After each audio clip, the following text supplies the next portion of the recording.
Okay, back into the mix. See where we are now. Page 10. Getting your head in the game. Helping sellers determine the correct price for their property is part of the value you bring to them. Pricing can be easy with properly prepared comparative market analysis, the CMA. Presenting your CMA and discussing pricing with the seller are the two major components of the listing appointment. Presenting your CMA and discussing pricing are the two major components of your appointment. You've already learned the dominant role your mindset plays in success in sales. It's the same with your seller. Pricing has a large mindset component for both you and the seller, and it's a process, so learning to do it well requires you knowing the strategies based on the principles that drive markets. So we're going to talk a little bit about market statistics and things that happen in there. Because when you're talking with a client about pricing, remember that you aren't setting the market for pricing. That's not your job, right? Your job is to interpret the market.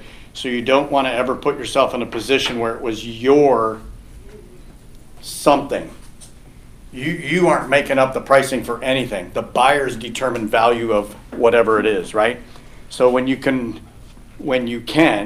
you need to use your references like the MLS data, the Bay East data, the market trends are telling us. Our financial institutions are pointing in this direction. There's lots of things that are happening micro and macroeconomically and in and around our neighborhoods that will help you strategize pricing with your sellers. For instance, we all know that in Livermore, if you're in the 650 to 750 range, chances are you're going to sell the house pretty quickly. But if the house isn't in good condition or it's in not one of the more desirable neighborhoods, you may have a harder time doing it. On the flip side, properties on Old Oak, which typically go for 1.2 and above, you would think would take a little bit longer to sell because they're not in that sweet price point that a lot of buyers can afford. The difference is the last home that sold on Old Oak had 13 offers. Oh, by the way, it was a Keller Williams agent. So is it a good idea to door knock that neighborhood and use our script? Hey, local neighbor, did you see we just sold the house next door? Because we did. Keller Williams just sold it. It went for 1.2 or whatever the dollar value was. Now here's the thing. There were 13 offers on the house, which means there are 12 buyers that qualified for a home that didn't get their dream home here on Old Oak. So are you interested in selling your market or your house in the next 30 to 90 days? Maybe not. No, I'm not interested. Hey, that's great. I don't blame you. A lot of people want in the neighborhood. Do you happen to know any of your neighbors that might be looking to sell? And maybe get some information that way, because there are 12 buyers now that don't have a home that want to be on Old Oak, right? And that happens in neighborhoods all over the place. So even though it's a higher price point, the fact that it's a very desirable area will make it go a little bit more quickly. And you need to know that. You need to know that if you're selling on Valley Trails or in Val Vista, or maybe not Valley Trails, is it Happy Trails? Valley Trails. You need to know that if you're selling there or in Val Vista, there's liquefaction problems. There's issues with foundations. A lot of people have corrected those issues in that neighborhood, but you haven't seen the prices come back. So if you're looking for a single family home for under $1 million that's a 3 or 4.2 in P-Town, it's pretty difficult to find. But not if you look in Val Vista and Happy Trails. But you need to advise your clients of why. And it's okay. You can go in and do your inspections. Did they put in post and pier? Are they still using a slab? Are they on a movable foundation? Whatever it is. But you can help guide your clients so they're not getting into something that's over their head or that they're unaware of, right? But you need to know that. You need to know you can get a super nice house in Pleasanton, single family in that area for under $900,000. And people don't think you can do it in P-Town. You can. Up again? Cool. Thank you, sir. You just need to be aware. So you need to be aware of those neighborhoods. So if you're new to the area, marketing meetings, brokers tour, shadowing people on open houses when they do open houses.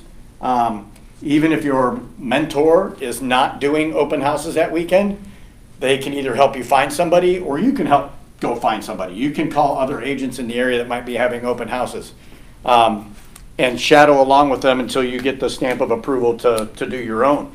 And then you can start building business from open houses. But understanding those neighborhoods and why things might price or sell in a particular area is going to take your experience. And the only way you're going to get that is to go experience it. You're going to have to do it. You can read about a lot of stuff, but seeing the floor plans, seeing the neighborhoods and things like that will have a big difference.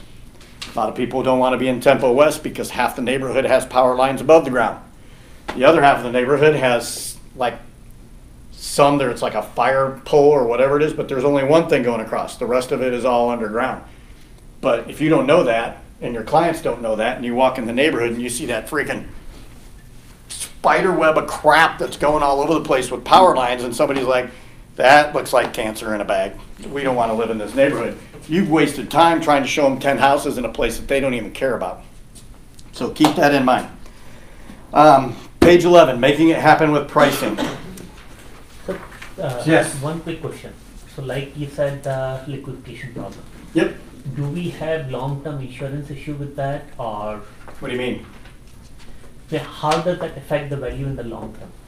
If the client is asking, so I have a client who has like the house right now. Yep. Near to Foothill and very near to Pleasant and nearby. Okay. But he's asking questions. So how do you answer those questions? Well, He's looking for investment. He's not looking for the primary property there. yep. He got a good value. Okay. But how to answer that in the long term, how is this going to impact the property value, or would there be any insurance issue? Property values, or I don't know why there would be an insurance issue. It's already being insured in the area already. They know what the Yeah. issues are. So insurance wouldn't be an issue. Sometimes additional insurance is required based on fire, flood, earthquake, things like that they've had in the past, but you can find out, you have to talk to the insurance agent and what the property address is. But what about values? Can somebody help them out with how you would answer the value question? If you had a client that's looking in there, how would you explain the value or the appreciation of the home in the future? How would you all explain that, knowing what you know about those two areas?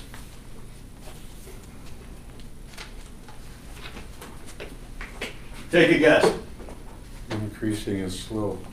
Okay, you know what? Equity's still going to happen in that area, but it's going to lag behind the Pleasanton market by 15%. You're not going to command the same dollars that you would if you were on 2nd Street in downtown Pleasanton, right? But those properties have still increased in value with the market in Pleasanton. They've just lagged behind their fellow single-family home partners, right? So you're not going to end up, you'll never catch the market. Because unless they go in and just completely redo that whole ground soil, it's just always going to be a stigma.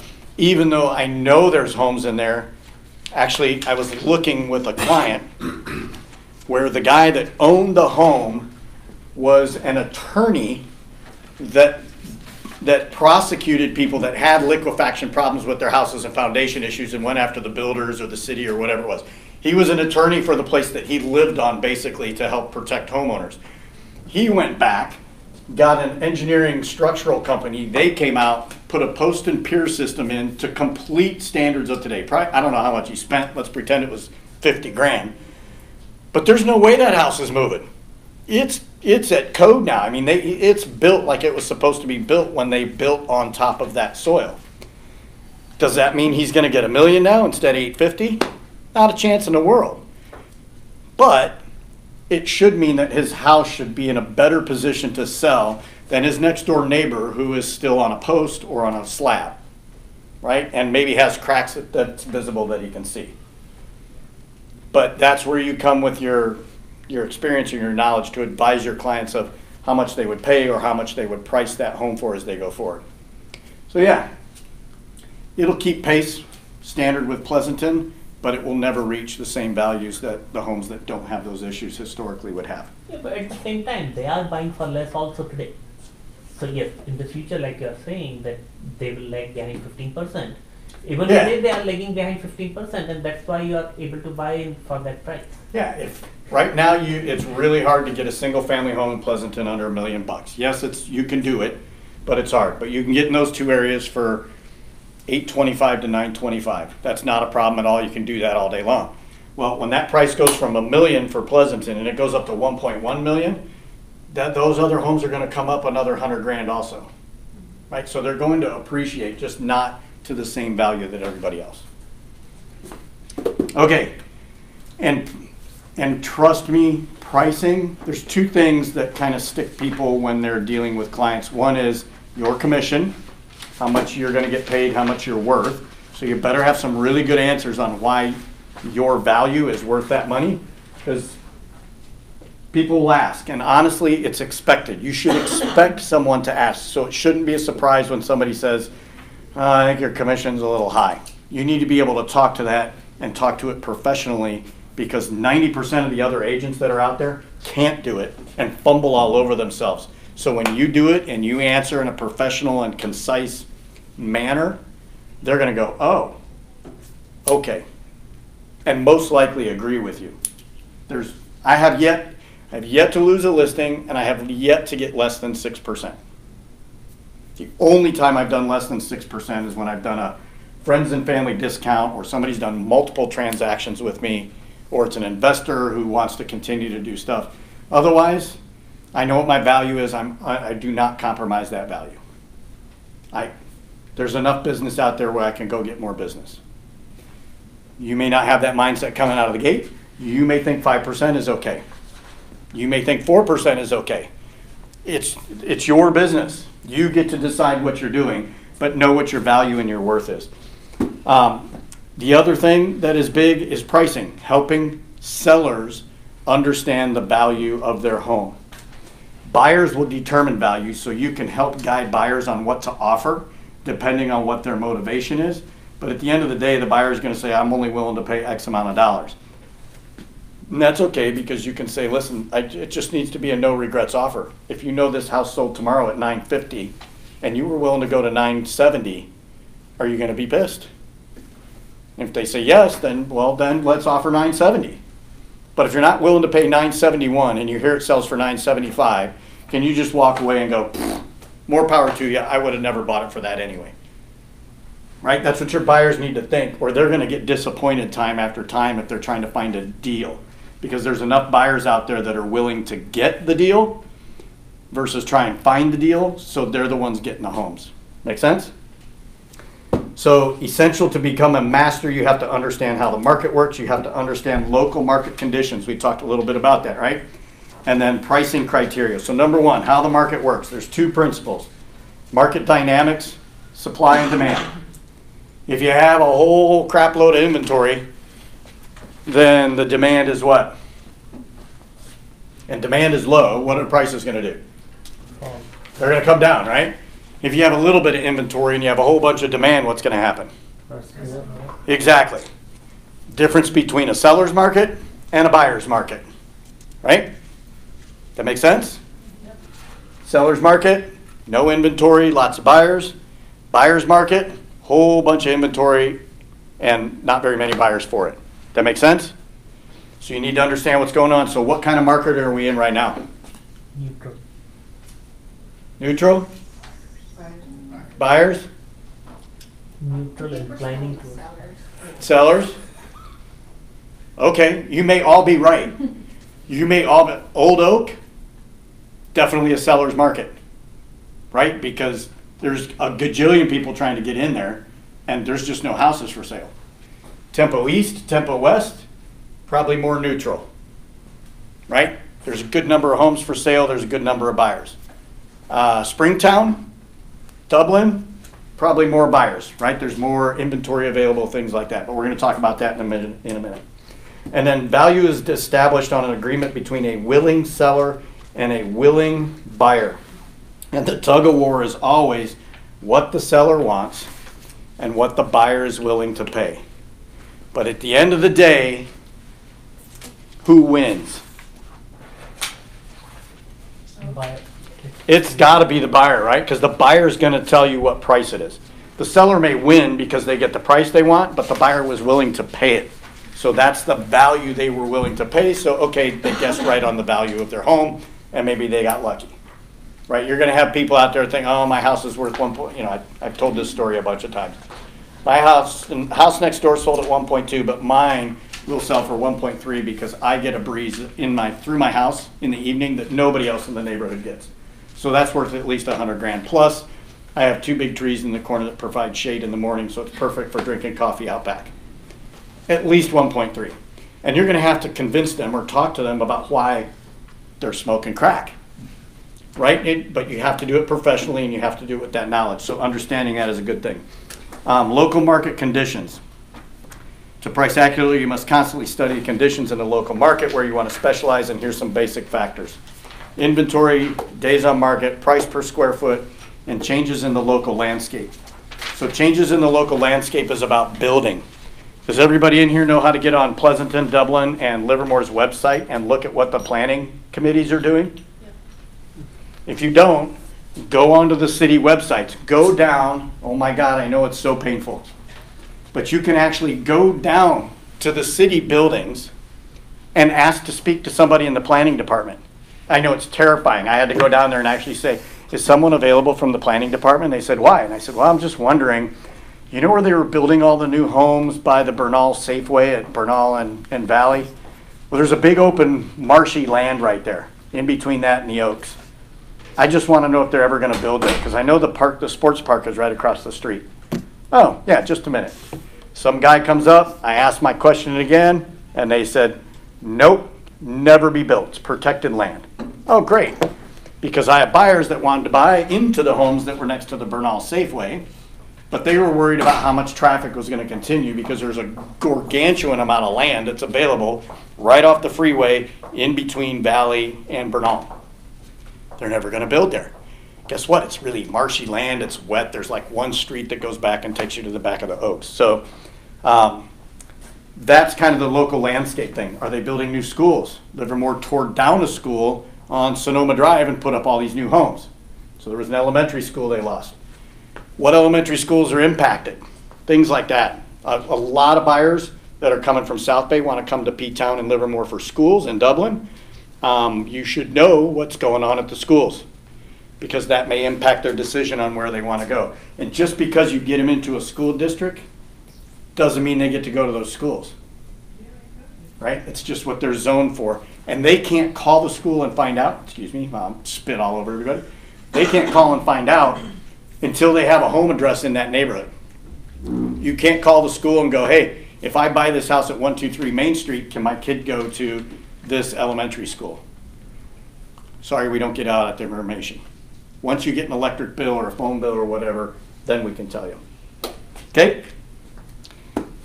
Pricing is based on what? What's the first thing pricing is based on? Location, right? That's the 3 things of selling real estate. Next is size, then amenities, and condition. So let's look at page 13. And just take like 5 minutes and go through these questions. What are local market statistics in your targeted areas? So pick one of your targeted areas. So if you're in Pleasanton, Livermore, Dublin, single family home, townhome, condo, I don't care what it is, but write it down so you know what you're talking about. Tell me what the average days on market is, what the average price per square foot is, and how many markets are for sale, how many homes are on the market right now. So ready, go, you got 3 minutes to do that.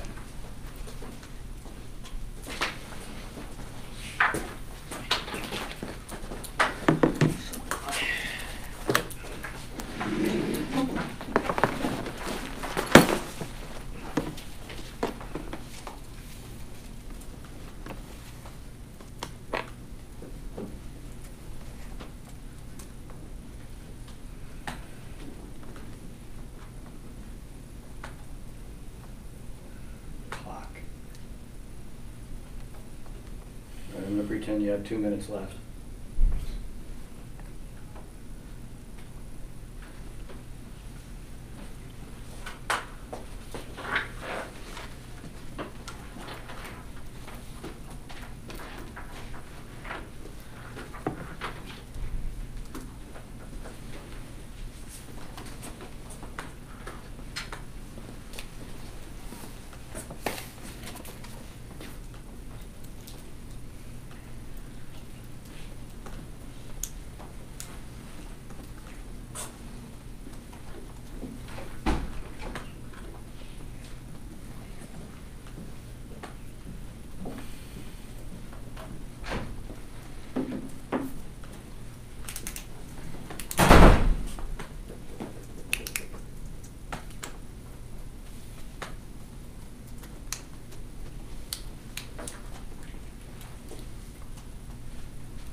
Okay, I'm just gonna call time up.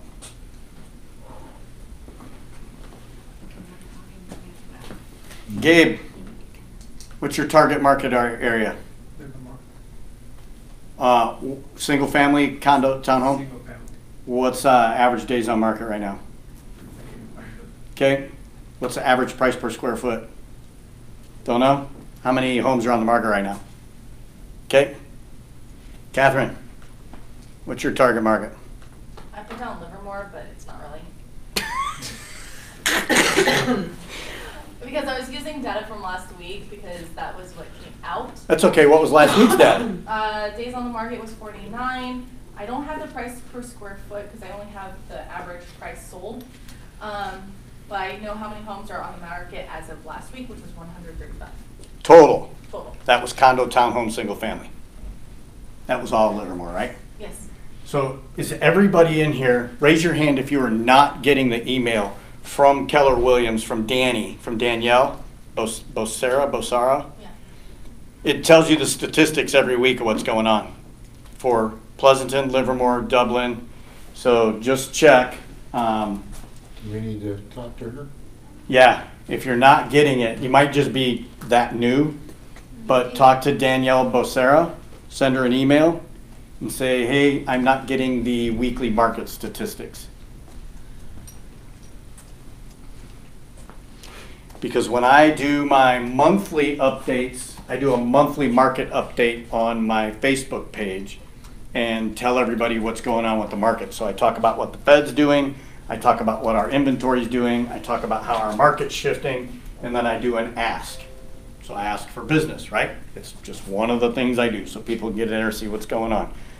And I use that data religiously, so I can tell you that inventory has remained pretty flat for the last 6 or 7 months.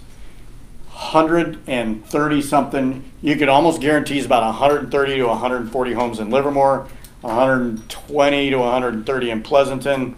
Dublin's fluctuated the most. I've seen it go from like 110 to 150.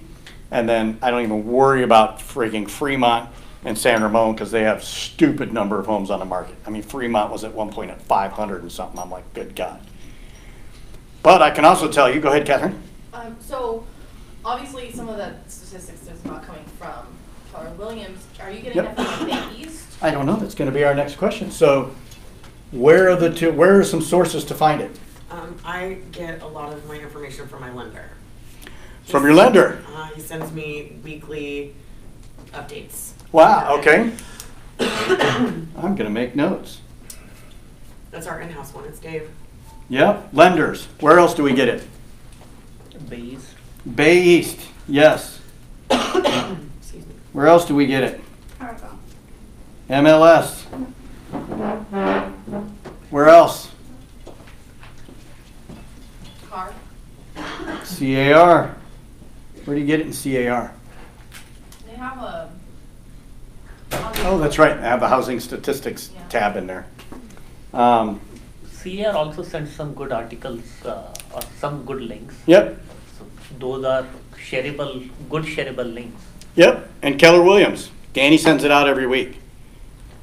It literally will take you I wouldn't spend that much time on the details of what's going on, but if you can see the number of homes that are available in the market at any given time in that city, once you look at it after, I don't know, pick a number, 6 to 10 weeks, you'll start to see what's going on and think, oh yeah, well, we've got some inventory going on.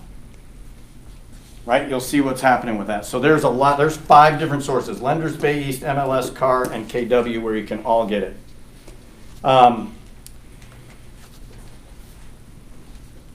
So I was running numbers for today. So right now, in all of Dublin, there's 46 single-family homes, 44 days on the market. In Livermore, there are 98 single-family homes. Average days on market is 51. And in Pleasanton, there are 75 single-family homes and 53 days on the market. Holy crap. Why is that going to be important to you when you're talking about your listing presentation? To know that number, those numbers. So On what? that how long it will take to sell the home. right? Setting expectations on how long it's gonna sell their home, to sell their home.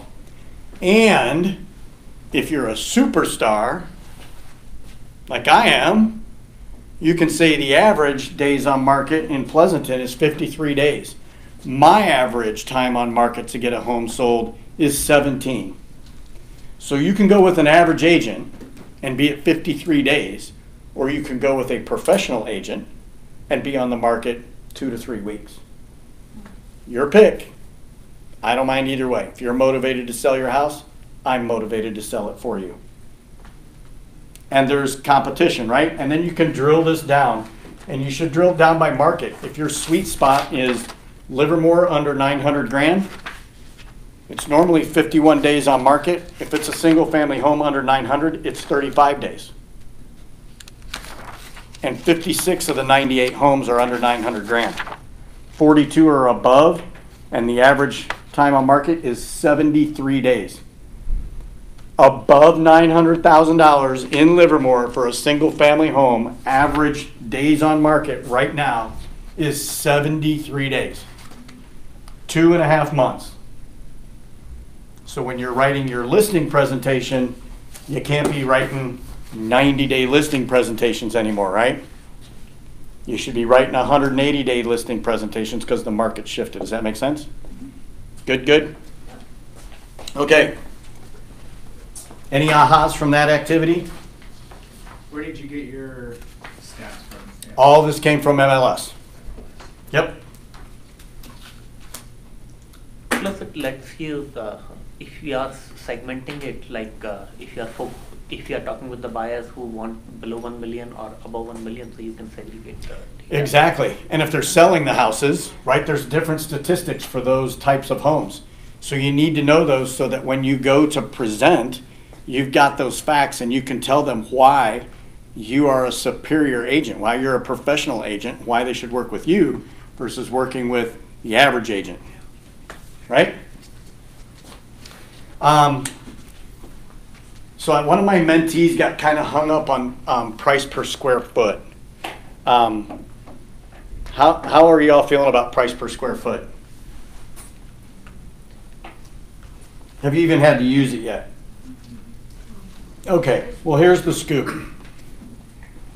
And this is my opinion. However you want to do it is fine. I look at price per square foot when I'm looking at, there's 10 homes that have sold within 3 blocks in the last 30 days. Price per square foot might play a big role, right?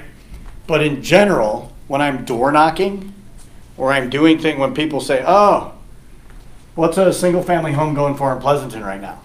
What do you think that house is going to be worth? That's when I whip out my average price per square foot and go, well, let's see, where are you in Pleasanton? If you're in my neighborhood, then an average price per square foot is maybe $625. So I take that 2,000 square foot, $625. I'm like, maybe 1.2 to 1.5. I said I'd really have to come over and take a look at the house. But at least I know kind of a ballpark of what's going on. And you could do the same thing in Livermore, in Springtown, in Dublin. I use it to generalize when people want to generalize with me. Right? I try not to do that when they ask. I'm like, hey, it'd be great. Let's set up some time. I can come over and take a look and really give you a better estimate of what's going on.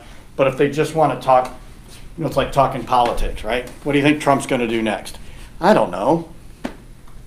Pick his next bonehead move, whatever it is, right? Is he going to tweet? Who knows what he's going to do? We can talk generalities. What do you think that price per square foot would be? God, I don't know. It's probably around 600. Pleasanton seems to sell around the 600 mark. Livermore seems to sell around the $500 square foot mark. But they called it out several times in here, so I don't want to just gloss over it. But you need to use it when it's appropriate. And when it's appropriate is more when you have high volumes of sales in a like area in a short period of time. That would be a better indicator for price per square foot than a general 3, 6, or 9 month, 1 year period. So, what if you have a house? Okay, so over the weekend I held an open home. Uh-huh. The listing price for this property was far higher than the average price per square foot in the area. But a home that was larger, close by, just sold, so they hadn't really updated all the information. How are you going to explain to someone coming in the reason why you're trying to sell it up here when everybody else, there's no comparables except for the one that's going to be sold that hasn't updated in the system yet? Okay. How do you do it? I will tell the buyers when a property gets a lot of upgrades, you cannot compare of the average price. Okay. So one of the things we could talk to them about is condition. Right? What's something else? Why wouldn't you just say what she just said? Yeah. Why wouldn't you just say that? There's really no comparables in the market. Yeah. So we're taking our best market analysis, but we had to pull comps from outside the area to get value. Because guess what the appraisers are going to have to do? Right? If there's no comps, you're going to have to provide the appraiser with comps that got you that price. But What else? do we get the appraisers? Where do we get the upgrade list from Yeah. what? The appraisers. The other Oh, you can look at it. Right? You're sitting in the house you're in, so if you've got tile countertops and laminate floors and that kind of stuff, and the other one's got granite and built-in and hardwood, and some of it's going to be that easy, right? Some of it might not be that easy. Some people upgraded in the mid-'80s to granite, but it's the brown and black and yellow granite versus the new slate granites, right, that are coming. So, you kind of got to pick and choose and see what's going on. And at the end of the day, to your point, it's the buyer. Right? The buyer is going to determine the value. I don't know if we've talked about the computer scenario, right? But if you see this laptop and you like it for $1,500 at Best Buy, and you go to Circuit City and you see the same laptop for the same price, but it comes with 10 other items, speakers, movie making software, video cameras, and all that kind of garbage, you're going to do one of two things. You're either going to say, that's a great price for that value, I'm going to buy it at Circuit City, or you're going to go back to Best Buy and do what? Negotiate down, right? Circuit City's got the same thing, but they added another $1,000 worth of crap. They're just giving it away, right? Honestly, their cost is probably $100, but the same thing you did when you did the 3 most important things to your house to get it ready to sell. You looked at curb appeal, you looked at flooring, and you looked at paint, because those are the 3 big things that are going to give you return. So if I have 2 houses, and I'm selling one, and it's listed way up here, and there's no other comps, my only other comp is a pending, and we can't tell the market. We can call the agent and ask. Do you guys know you could do that? If a house is pending, you can call the other agent and ask them, hey, I'm just calling, wonder what you got for that house. I've got this other house I'm listing on this side of the street. And see if they'll tell you. If you go to marketing meetings every week and you know the realtor really well, they may tell you. It's confidential, but I know it's you. Just keep it on the down low. Because what if it falls out and it has to go back on the market? Maybe they do or do not want anyone to know what the price of the home was, right? So, but that's part of that trust with the relationship with the other realtors, right? Oh yeah, we got a little over asking. Okay, great. Now I know that when buyers come through, well, yeah, I don't know what they did, but I know it's over asking. Nothing wrong with that. So there's 3 or 4 great ways to deal with that. But at the end of the day, it's going to be the buyer who decides, am I picking Best Buy or am I picking Circuit City? And it's all about, well, I really want all this other crap though. I want the pool. I want move-in ready. I want this. So I'm going to pay a little extra. Or I'm going to pay this value, or I'm going to come back over here and go, well, if I have to put a pool in and do all that kind of crap, so that's $100,000, and that's turning, okay, I'm going to give you $215,000 less than what you're asking. And your seller may tell you to go pound sand, right? It's okay. I mean, you're making your own value, but that's what it is. You have to tell the sellers that they're getting into a competition, and when they get into the competition, the first 2 to 3 weeks, that's their sales time. If you're on the market, average days now is going up, but a year ago, if you were on the market for 4 weeks, 5 weeks, 6 weeks, you were a dinosaur. Not so much anymore. But what are your buyers doing when they come to you and they're seeing all this? Oh, look at this. This one on Ironwood's been on the market for, or on Devona's been on the market for 75 days at $858. What's the next thing out of their mouth? What's wrong with it? What's wrong with it? Or do you think we could get a deal on it? Think we can get it for like $775? Hell, I don't know, but that's what they're doing, right? That's what everybody does. That's what you do. Right? You know, today's my birthday. Do I get a free dessert? Yep. You're doing it. Your clients are going to do it. Oh my God. You charge 6%? Gabe said he'd do it for 5%. Ah, good. Go with Gabe. You know, I'm happy for you, right? I've got ways I can overcome that. Right? So you have to be able to talk about that and tell them what that value is so that they understand the value. And that's what this, on page 14, know what sells, price, and condition. That little graph there, you're going to want to get to know this very well because pricing above or below market value will determine traffic and offers. And again, it says the top two things on here for determining factors are price and condition. Price, you better know the area, you better know what's going on, and condition, you need to be able to do at least those three things. Curb appeal, paint, and carpet, right? Because then it looks like a shiny new car. Don't pick up the hood. You know, that's what section 1 is. That's what roof repairs are. If you get them done in advance, at least you can talk about how crappy your car runs. But look, it's got beautiful new tires. I put Armor All on everything. The windshield's nice. The windshield wipers are brand new. So you can explain value to things you've done to the house that make it look pretty, right? And then you can negotiate those things that need to be done. But if you're pricing way below the market, Gabe W. just mentioned it, what's going to happen? Your clients are going to do one of two things, right?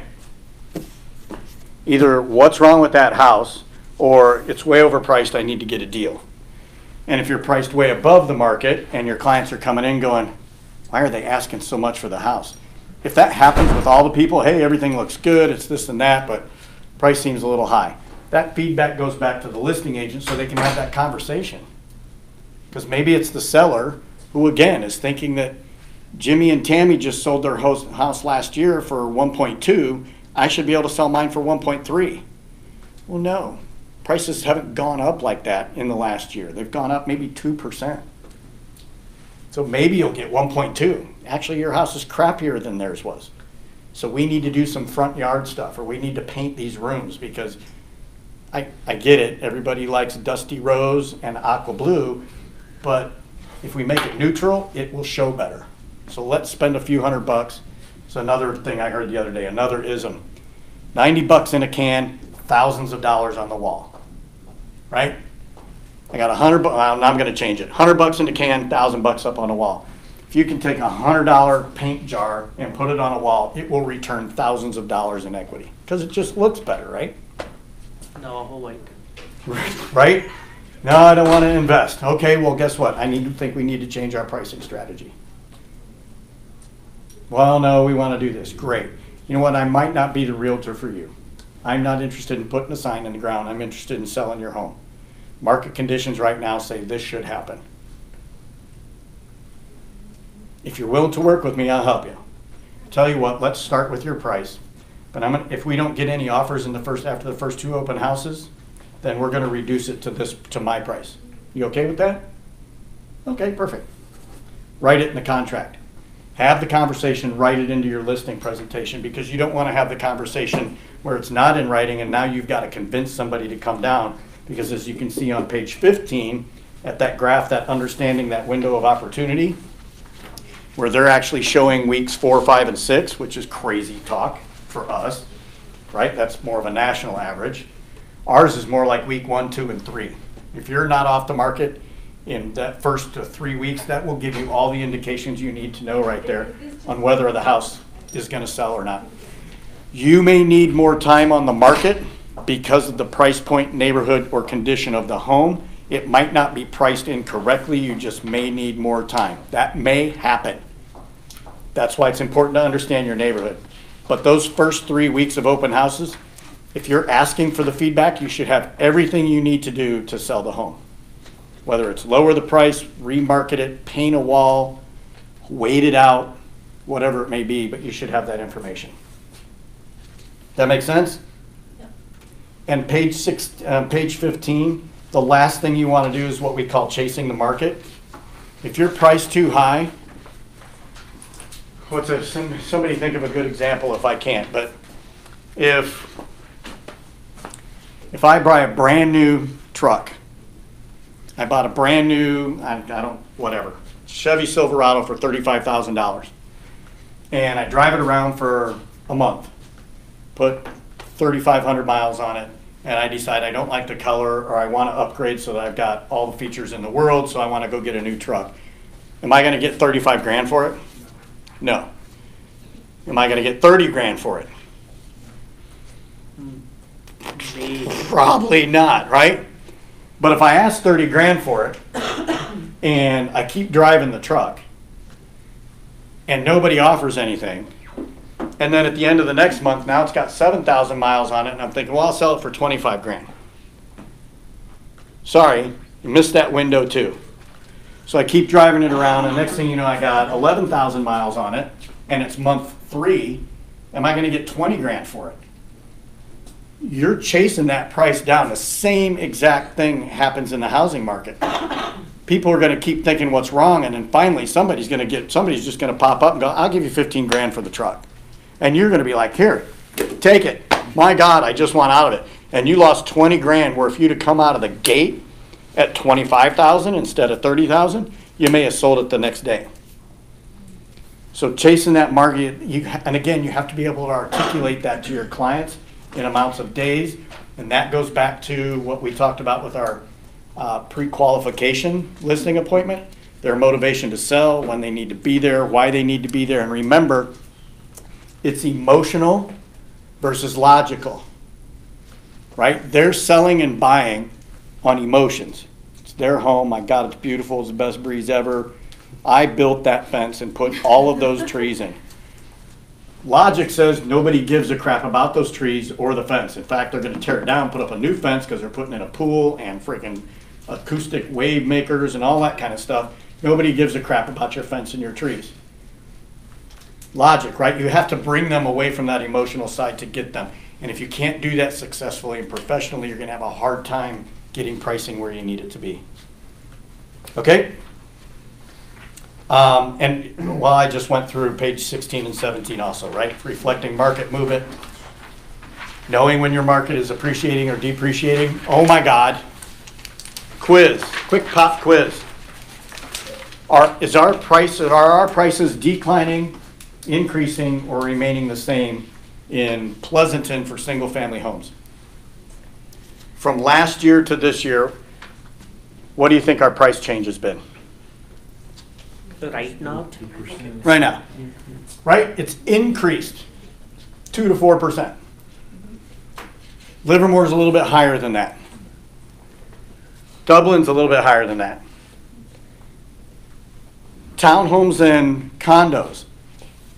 Dublin and Livermore, both values up. I think, if I remember correctly, Livermore's townhome and condo values are up 12% from last year. Pleasanton, condos and townhomes are down double digits from last year. Okay, that's the only market that has decreased in our Tri-Valley. But what are all your buyers saying? Market's going down. It's a buyer's market. I'm going to wait until January and buy my house. Even on my little monthly updates, I pulled out the Bay East statistics. I'm like, in the camera, I'm like, listen, I know everybody thinks the market's going this way, but these are statistics. This is actual data from our MLS. It's not going down. Your best time to buy a house was 3 months ago, and your second best time is today.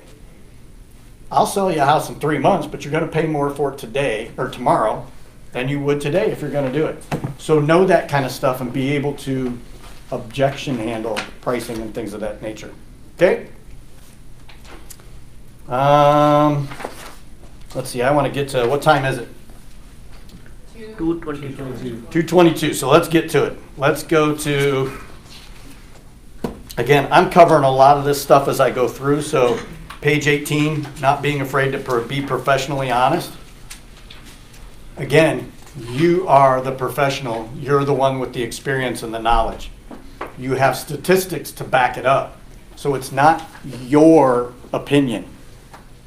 You have the data to show exactly what's going on. So when people say the market's going down, you can say, yeah, I understand it feels like that. And prices may have slid from the spring. But when you look year over year, prices are actually still up. Here's the data from our MLS. And you just can't argue with that. Now, they may not decide emotionally, they may not be ready to accept that, so they're not willing to move over to the logical side yet, but you've got that. Some great scripts on the being honest. Do you want me to tell you the truth, or do you want me to tell you what you want to hear? And God love us, I've done that with clients. Do you have a number in mind that you want to sell your house for? Well, we were hoping we would get 515. Really? And how many offers? I'm the 5th agent you've worked with in the last year and a half. And how many offers have you had? Well, we've had 2 offers already. But you didn't take those? No. What were those offers? One was 405 and the other was 415. Okay. And you want 100 grand more than that offer. Yeah, we think it's worth that much because look at these other 2 homes that have sold. Well, guess what? The other 2 homes were completely renovated, just ridiculously nice. So I had the conversation. Listen, if you've got a price in your mind, I might not be the guy for you. I don't want to put a sign in the ground to draw more customers. I want to put a sign in the ground to sell your home. So if you're motivated to do it, so am I. And if you're not, if you're expecting a price, then I'm not the right guy, but I've got a great person I can refer you to. And I'll take a 25% referral fee and walk away. But it's professional, it's straightforward. You're not being an ass. You're telling them what the market's doing. You're showing them the statistics and the comparables. This is what's happening. Maybe now's not the right time to sell. If you're looking for that price, maybe we should wait until next year. Let's hold on to the house a little bit longer. No, we got to sell it. Great. Here's Gary's number. Give him a call. He'll help you out. Right? Let Gary take a shot at it. Right? Okay. Okay, so we're going to do CMA. So I wanted to show you guys on the board.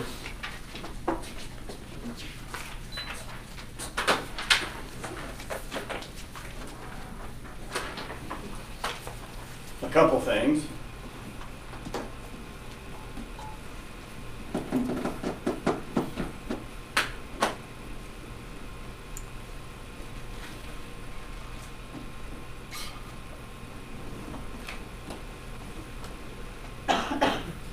Here it comes, I can see it. Okay, 2 things. First, in Ignite. Because when you're looking for the materials you need for next week and the materials you need for this week to keep you on track, I'm just going to show you the quick and easy way. You open up a browser, you go to your KW home,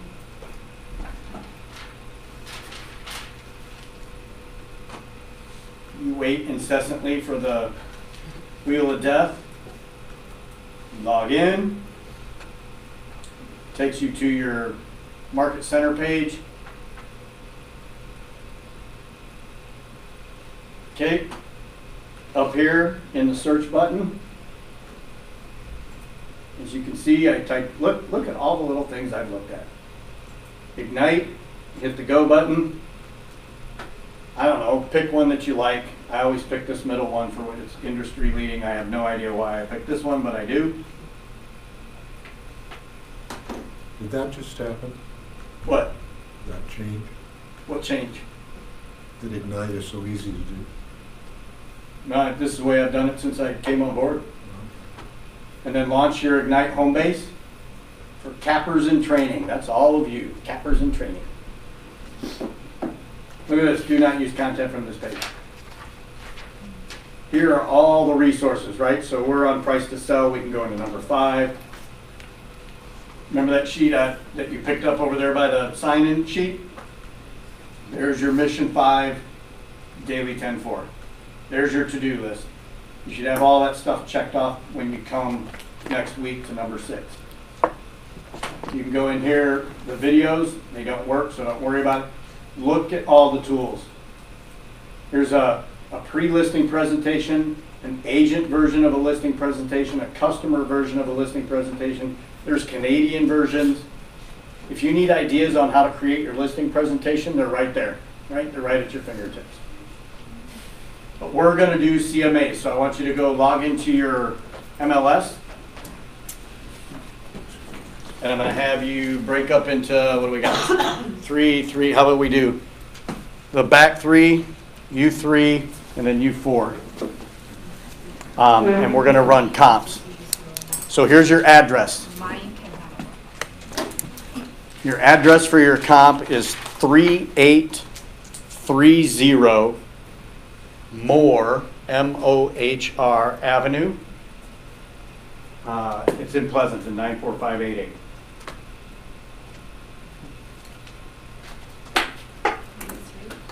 You three get together, do your factors that drive price. Let's see if there's a.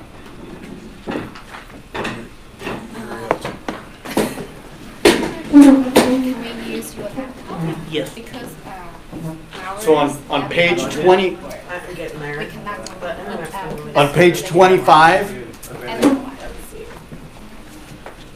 on page, well, there's not really a page number, but after page 24, there's a little notebook thing in here. This is where you can do it. You write your subject property up the top, and then you can put your comps down here. Okay, this is in your Ignite worksheet right after page 24. Let me see. So use that, and then I'll have one person from each team explain their number and how they got there. That's the address, right? Yes. Yeah, no, this I was doing for another client. Okay. So it says 30 minutes, we're gonna do 15. Yeah. So we're just doing the one property, so 15 minutes.